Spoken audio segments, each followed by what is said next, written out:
Today, welcome. So just a little bit of presentation outside of the World Cup trophy.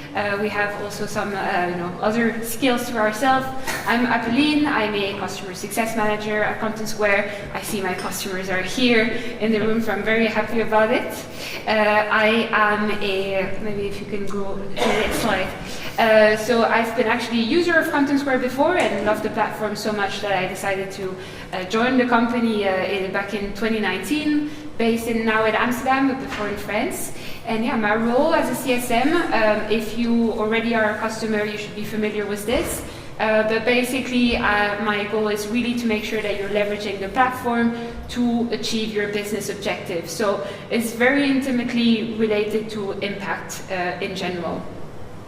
And I'm here with Jack today. Cool.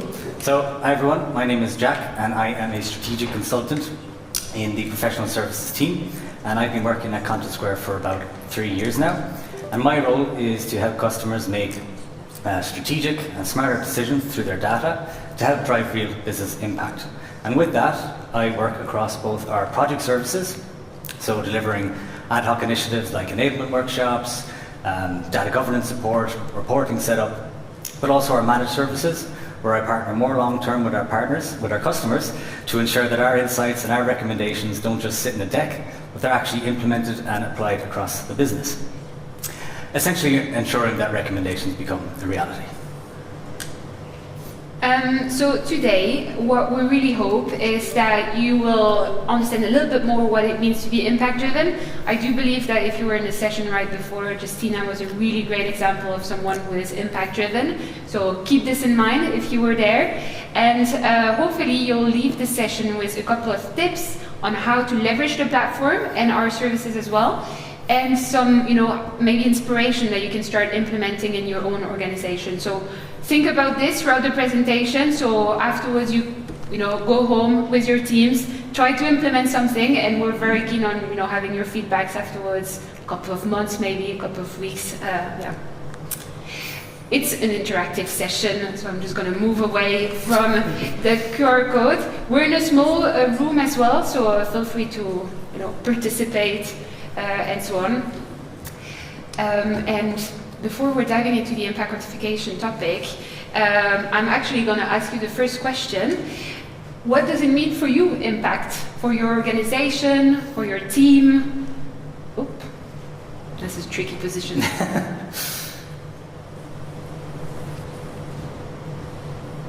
Everyone in? I think so. We're going to be able to move to the results. Okay, value. Results. Making a difference. I like this one. That's a good one, yeah. Change for better. Change, make change. Insights. Change is already appearing. Okay, value is a good one. Value, another one. Make happy customers. Happy. Very good. That's a good one. Another happy customer up there as well. Advocacy. Making customer happy.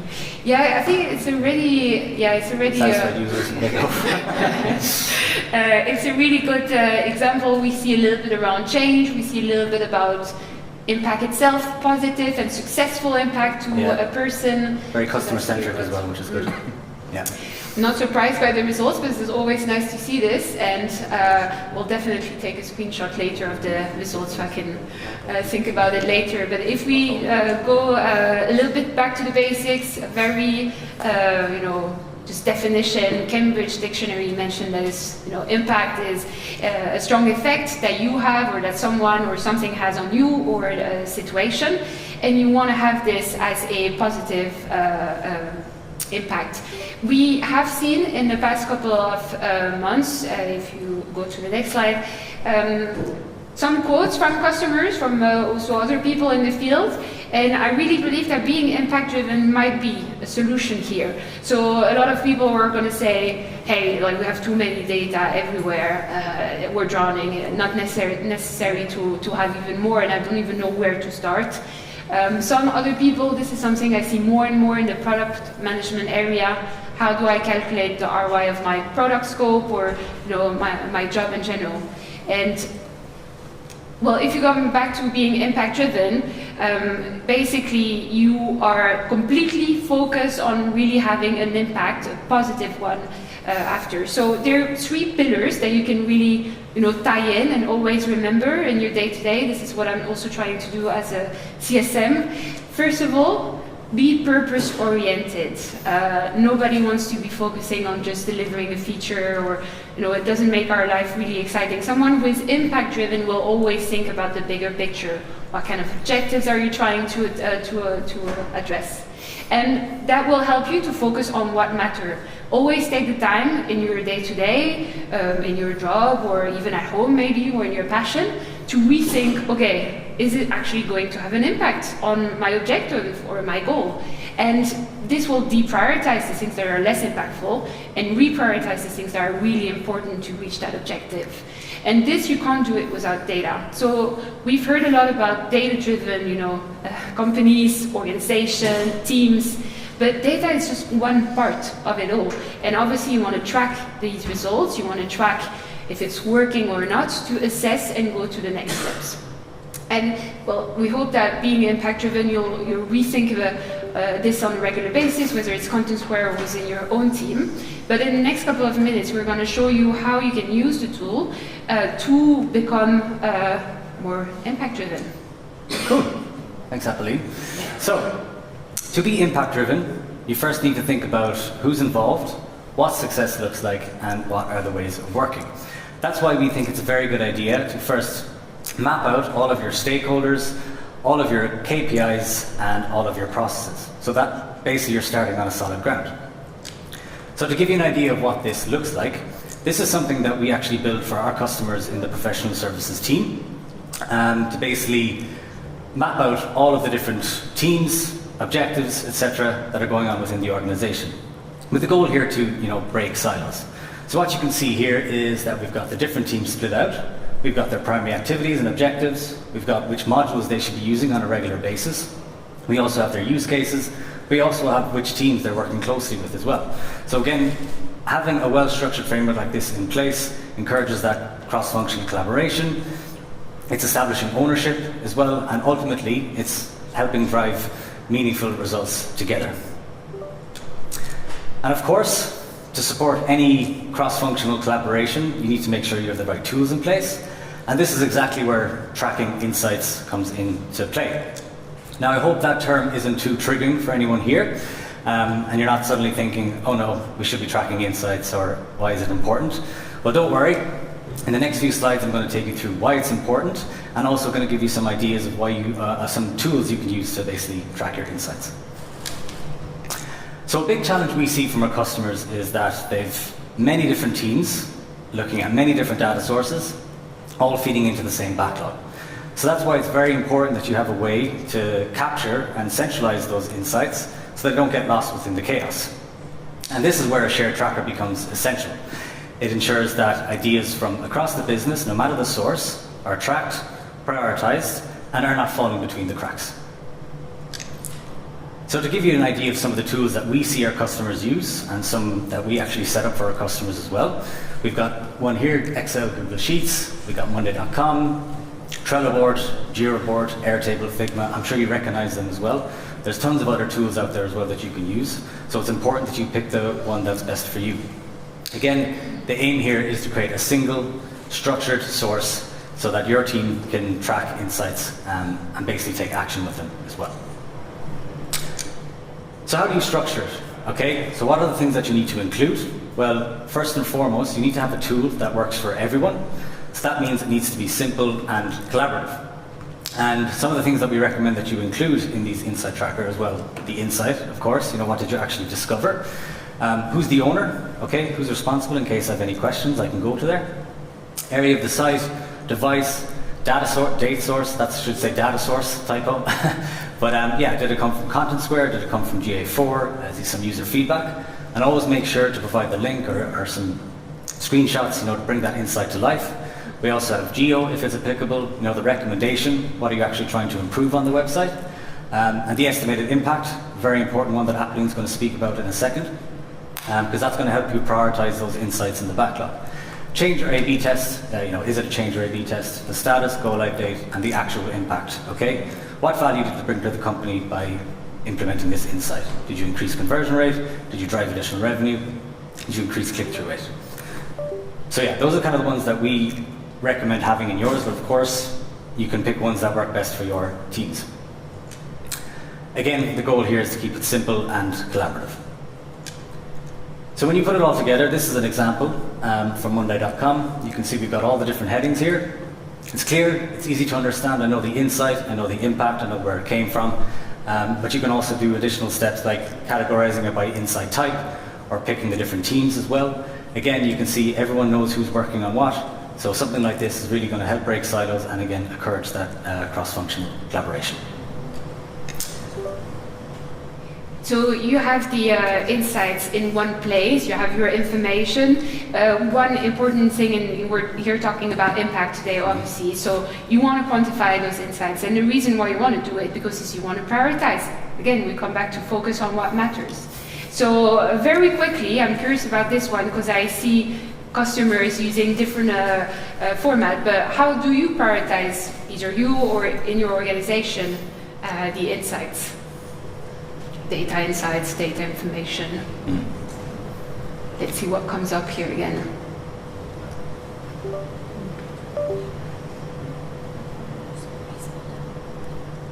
Thanks to the info. It's interesting that this is the first one that comes up. Sorry. Oh, rice, very good. I like it. Estimating cost return. How many Happiness equals again? is there in the Happiness, that's an interesting one. I'd be curious to know how they measure that. Jira. Jira. Okay, so that's maybe a tool that they use, that's great.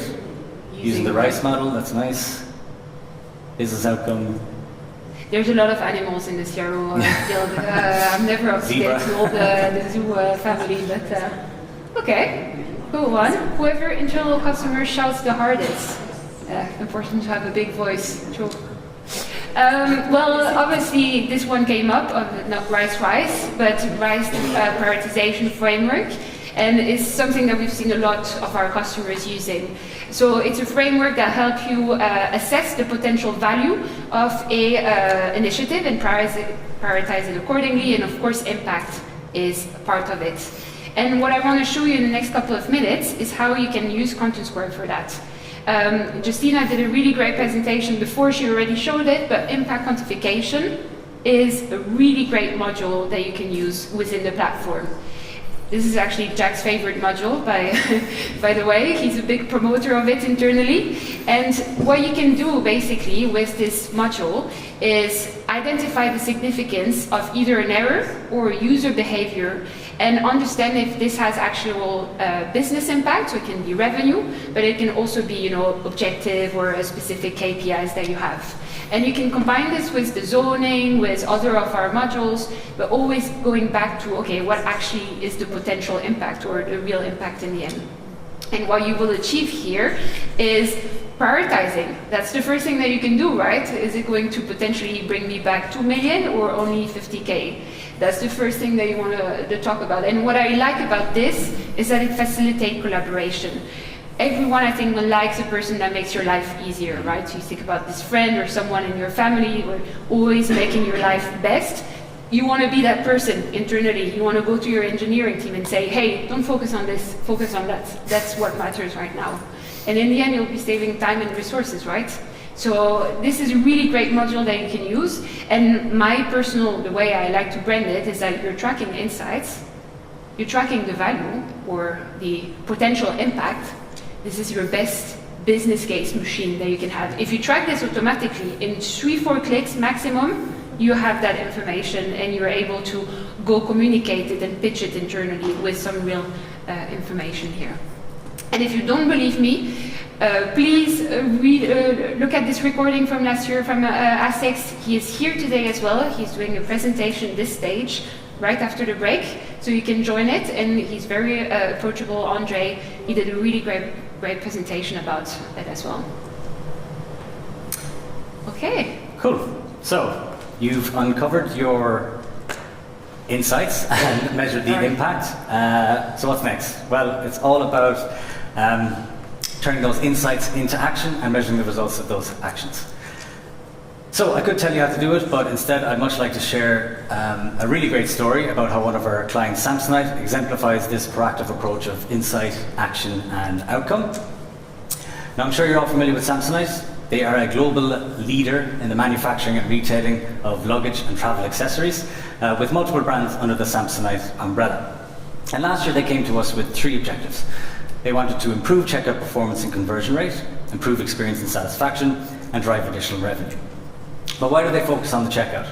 Well, they prioritize this based on our opportunity scoring analysis that we do within the professional services team, which essentially identified it as an area with the highest friction and therefore the greatest potential for impact.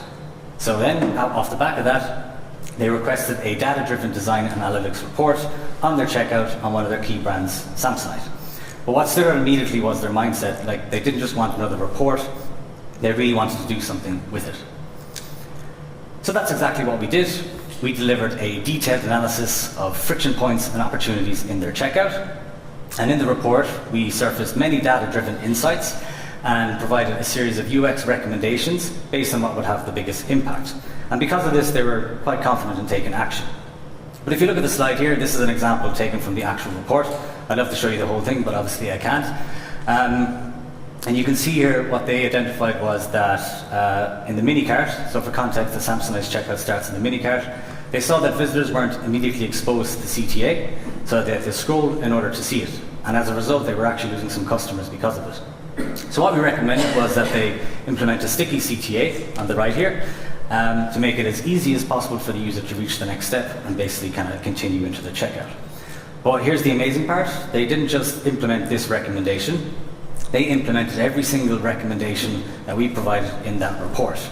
And once they saw quick wins with the Samsonite website, they quickly applied or tested the same recommendations on those other brands as well. So Tumi, American Tourister, etc. Which is really great. It's incredible. You can't ask for more as a partner. But after rollout, they didn't stop there. They brought us back into the support through our professional services to help measure the results and understand the true revenue of the changes made on the different websites. And we've only just started calculating, but we're already seeing a very strong and positive ROI. And not only that, they tracked and documented everything in a shared insights tracker across the different brands, again, encouraging that cross-functional collaboration. So what's making Samsonite stand out? Well, they don't just act on the insights, they keep track of which insight led to which change, and then measure the outcome of those changes. But one last thing I'd like to say is that they continue to iterate and improve their digital experience. They're currently diving deeper into their customer intimacy through our user feedback module. They're investing in enablement workshops to upskill their teams. They just completed another PDP analysis that's already seeing a strong ROI again, and they're currently scoping 2 more data analysis with our team as well. So, really great story here. Big thanks for Samsonite for letting us share it as well. Right. One last part that some people hate, some people love, but it's communication, and we have to do it part of our job. And I think it's a primary example of how you can be impact driven in general. Just communicate. No. But obviously, one of the things that is really nice with Contentsquare is that it's visual, right? So when you're sharing these results, when you're sharing the impact, you can definitely, become a little bit more visual. So take a screenshot of the zoning, like Justina did, or share a session replay, for instance. Really put some colors in it, and that will help, communicate in general your results. Keep it simple, rule of 3 bullet points, etc., etc. And one thing I see a lot of people doing is don't duplicate communication channels. Everyone has enough newsletters, Slack channels, Teams. Keep it simple where a company communicates. 2 last great ideas. The first one is funny. Someone asked about, have you retested the mini cart option right before? And the first thing that came to mind is, well, document this when you're testing and you're having results, and put this in your unique library where people can go access it and come back to. We all have companies where there's, turnover, teams evolve, change, etc. But if you have a knowledge base, well, 2 years later you can come back to it and say, hey, what did it work? What was the results again? Why didn't implement it? And that's a really good example of what you can put in place. So Confluence, Atlassian, whatever tool you want to use it. The second one, I'm a big promoter of this. Invest in learning and internal events, bring people together, it's nice to be remote, but it's also nice to see each other face to face. And Pandora did this. We've been participating for 3 years now into creating workshops for them. They're bringing all their CRO specialists from even Australia in their offices in Denmark for aligning and so on. And here you can share the results and you can talk about it and really drive that impact-driven culture as well. So we talked a lot, but there's some key takeaways hopefully you can take now. Exactly. So how to become more impact-driven? Well, first, focus on what matters. Start with a high-impact area where small changes could lead to big results. Tie every insight to potential business value. Before making the recommendation, ask yourself, what could this be worth? Track the full life cycle of the insight, so insight, action, outcome. Make sure you set up measurement frameworks so you can confidently say what worked and what didn't. And finally, share and learn from your share and learn from your successes. Celebrate wins and encourage collaboration. And one last thing we'd like to say is, you can reach out to us, reach out to your success manager. I'm sure they'd be more than happy to have a discussion with you about how you can be more impact-driven as well. And there's a tech bar. Yes. Jack and myself are there in the Canary Club also, so we can discuss there here.